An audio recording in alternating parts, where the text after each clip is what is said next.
শ্লীলতাহানি বিতর্কে ফুটেজ প্রকাশ, রাজভবনের তরফে প্রকাশ করা হয়েছে সিসিটিভি ফুটেজ। দোষরামের ফুটেজ প্রকাশ করা হলো রাজভবনের তরফে। ফুটেজে যেটা দেখা যাচ্ছে যে অভিযোগকারী মহিলা তিনি 5:32 নাগাদ ঢুকেছেন আউটপোস্ট রুমে, 5:40 নাগাদ আউটপোস্ট থেকে বেরিয়ে গেলেন ওসি রুমে। 6:41 রাজভবনে আরও একটি গাড়ি দেখা গেল। যে ভিডিও বা যে সিসিটিভি ফুটেজ সামনে এসেছে সেখানে দেখা যাচ্ছে যে 5:32 নাগাদ অভিযোগকারী মহিলা আউটপোস্ট রুমে ঢুকলেন।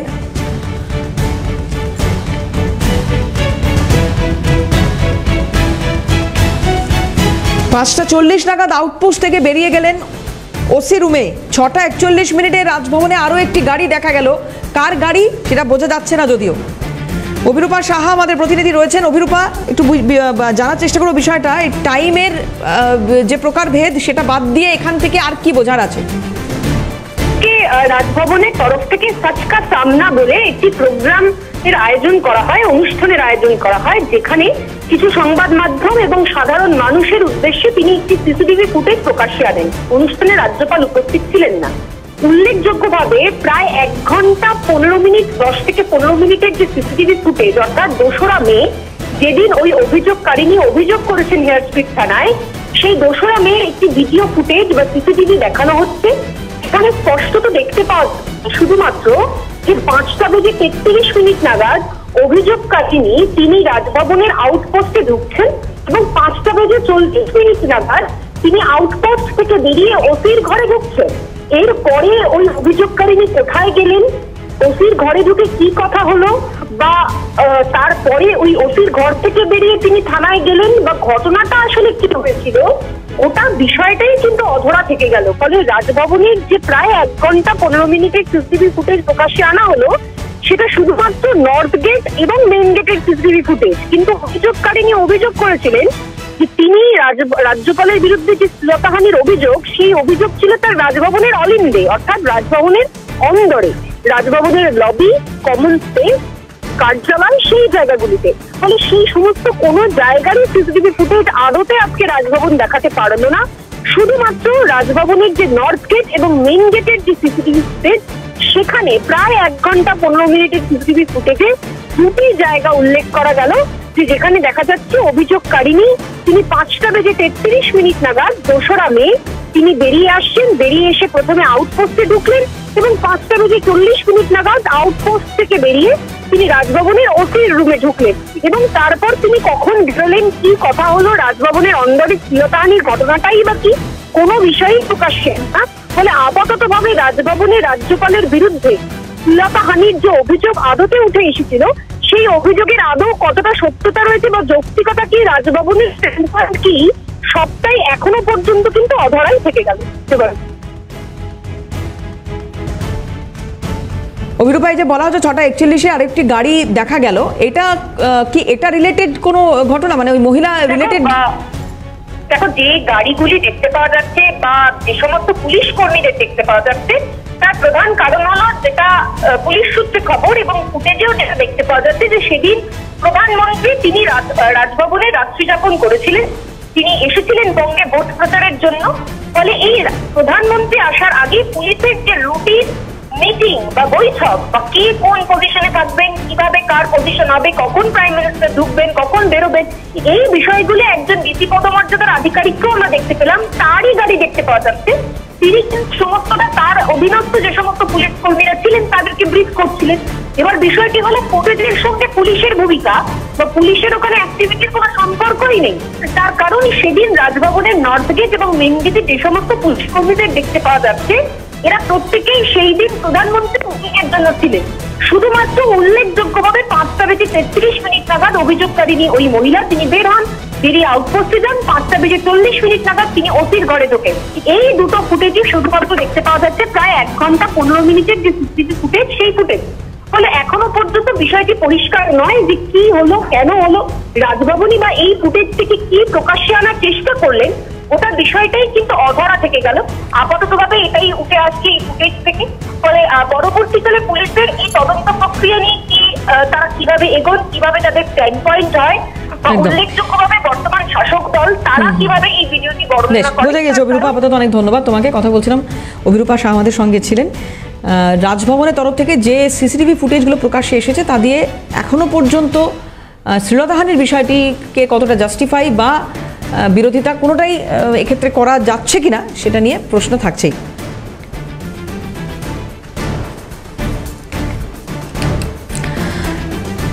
যতই চাপা দিক, যতই মিথ্যে বলুক, সত্য একদিন সামনে আসবে।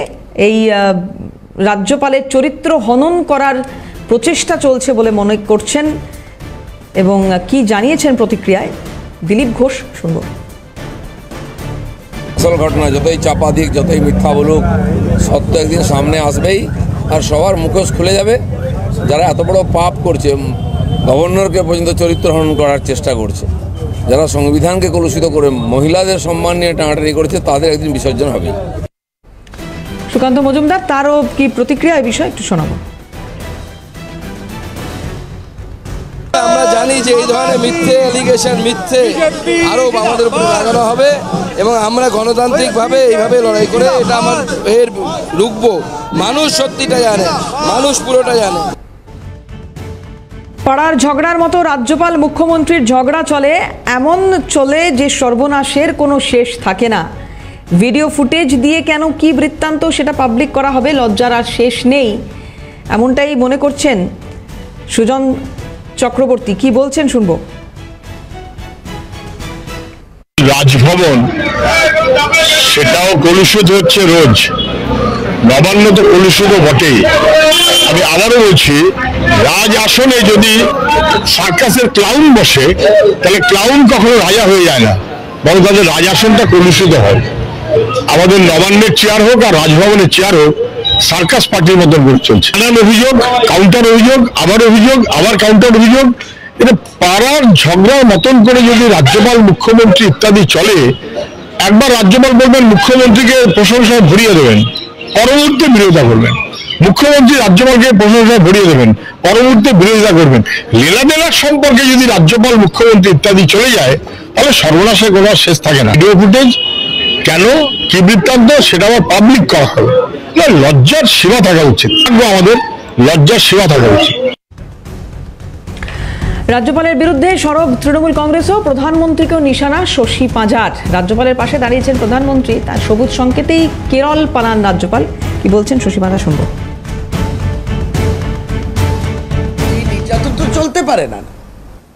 মহামান্য রাজ্যপাল এবার বলছে যে সিসিটিভি ফুটেজ দেবেন, এবং এই সিসিটিভি ফুটেজ তো আগেই তো চেয়েছিল কলকাতা পুলিশ।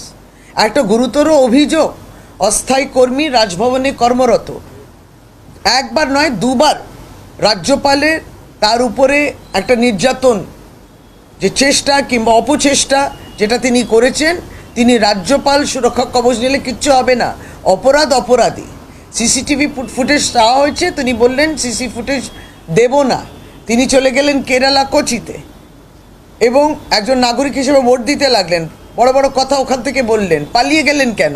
এবার যখন ফিরে এসছেন তখন বলছেন সিসি ফুটেজটা আমি দেব 100 জন সাধারণ নাগরিককে, নিশ্চয়ই প্লাস কলকাতা পুলিশ দিন না, 100 জন নাগরিককে দিন, প্লাস কলকাতা পুলিশকে দিতে হবে, এটাই আইন বলে। পুলিশের দ্বারস্থ হয়েছেন সেই মহিলা, সে বিচারের জন্য অপেক্ষায় রয়েছে, সে কিন্তু তার কমপ্লেট ফেরত যাচ্ছে না, কারণ সেটা সত্য।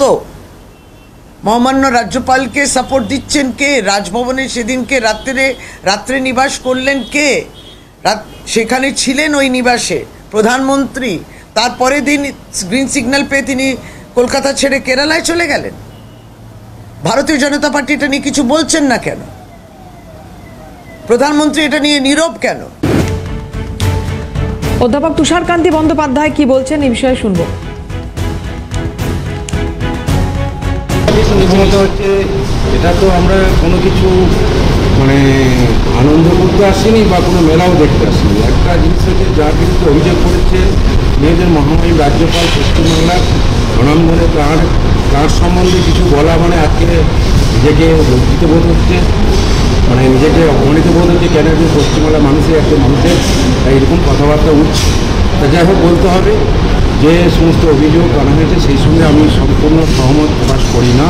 তার কারণ আমার এই রাজভবনের সঙ্গে আমার সম্পর্ক আজকের নয়, দীর্ঘ 10 থেকে 12 বছর ধরে বিভিন্ন রাজ্যপাল ভবনে আমি গেছি বিভিন্ন কর্মসূত্রে, এবং সেখানে যে রাজ্যপালের যা গতিবিধি সেখানে একটা আধিকারিকদের দ্বারা পরিবেষ্টিত থাকেন এবং এডিসি ওএসডি বিভিন্ন আধিকারিক তারা পরিবেষ্টিত। সেখানে এইভাবে যে একটা নিন্দনীয় এই সমস্ত ঘটনা ঘটা খুবই সম্ভব নয় আমি মনে করি। জানি না কীভাবে এটা উঠছে, সেটা তদন্ত, যদিও তদন্ত সাপেক্ষ হলেও 360 আইনে 361-এর যে ল আছে সাথে রক্ষা করা যদি তার কিন্তু কোনো কিছু করা যাবে না। আমি ভিডিওটা দেখলাম, রেকর্ড করে দেখলাম, মনে করলেন যে না বলেন এলেন চলে কোথায় গেলেন চলে গেলেন ব্যাস।